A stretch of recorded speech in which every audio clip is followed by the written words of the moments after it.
पौराणिक कथाएं हमारे जीवन के लिए एक विशिष्ट प्रकार के सार संग्रह हैं जो हमारे पूर्वजों की वजह से आज भी हमारे बीच जीवंत हैं। इन्हें सुनकर या इनका गुणगान करने से विशेष आनंद की अनुभूति होना तय है। पौराणिक कथाओं में वर्णित कुछ ऐसे प्रसंग हैं जिनको किस्से कहानी के रूप में हर किसी को सुनना चाहिए। इन्हें सुनते ही हृदय आनंदित हो उठता है और संसार भर को एक विशेष सीख और संस्कार का बोध होता है। माधविका मधुबाला स्टोरीज चैनल से मैं हूँ मधुबाला। चलिए आज कुछ विशेष सुनते हैं। एक बार गणेश जी ने भगवान शिव जी से कहा, पिताजी आप यह चिता भस्म लगाकर मुंड माला धारण करके अच्छे नहीं लगते। मेरी माता गौरी अपूर्व सुंदरी है और आप उनके साथ इस भयंकर रूप में, बहुत विरोधाभास है। पिताजी आप एक बार कृपा करके अपने सुंदर रूप में माता के सम्मुख आएं, जिससे हम आपका असली स्वरूप देख सकें। भगवान शिव जी मुस्कुराए और गणेश की बात मान ली। कुछ समय बाद शिव जी स्नान करके लौटे तो उनके शरीर पर भस्म नहीं थी।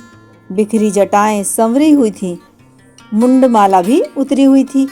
सभी देवी देवता, यक्ष, गंधर्व, शिवगण उन्हें अपलक देखते रह गए।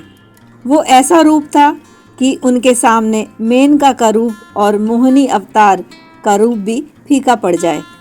भगवान शिव ने अपना यह रूप कभी प्रकट नहीं किया था। शिव जी का ऐसा अतुलनीय रूप करोड़ों कामदेव को भी मलिन कर रहा था। गणेश अपने पिता की इस मनमोहक छवि को देखकर स्तब्ध रह गए। मस्तक झुकाकर बोले, क्षमा करें पिताजी, अब आप कृपा करके अपने पूर्व स्वरूप को ही धारण कर लीजिए। भगवान शिव मुस्कुराए और पूछा, क्यों पुत्र, अभी तो तुमने ही मुझे इस रूप में देखने की इच्छा प्रकट की थी, अब पुनः पूर्व स्वरूप में आने की बात क्यों? तब गणेश जी मस्तक झुकाते हुए कहते हैं, क्षमा करें पिताश्री, मेरी माता से सुंदर कोई और दिखे, मैं ऐसा कदापि नहीं चाहता। और शिव जी हंसे और पुराने स्वरूप में लौट आए। पौराणिक कथाओं में इस प्रसंग का सार स्पष्ट करते हुए हमारे ऋषिगण कहते हैं, आज भी ऐसा ही होता है। पिता रुद्र रूप में रहता है क्योंकि उसके ऊपर परिवार की जिम्मेदारियां, अपने परिवार का रक्षण, भरण पोषण और उनके मान सम्मान का ख्याल रखना होता है, इसलिए थोड़ा कठोर रहता है। और माँ सौम्य प्यार, लाड़, स्नेह और बातचीत करके, प्यार देकर उस कठोरता का संतुलन बनाकर चलती है। इसलिए सुंदर होता है माँ का स्वरूप।